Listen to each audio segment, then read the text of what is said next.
If you want to delete a Trello card using N8N, this quick tutorial will show you the exact steps to set it up inside your workflow. This is useful when you want to automate cleanup, remove completed tasks, or keep your boards organized without doing everything manually. If this video helps, make sure to hit the like button and subscribe for more simple automation tutorials. Alright, let's jump in.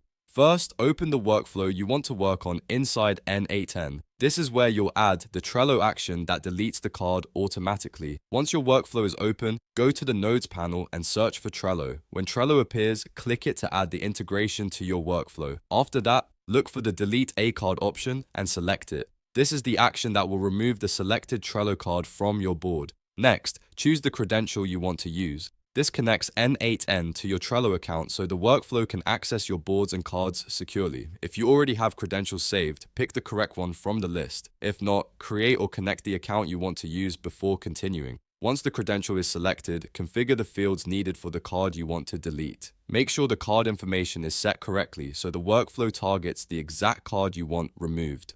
Double check your setup carefully before running the workflow. After everything looks right, save your changes and test the node if needed. When the workflow runs, N8N will delete the Trello card based on the configuration you set. And that's it. You've now set up a Trello delete card action in N8N. If this helped, don't forget to like the video and subscribe for more N8N automation guides.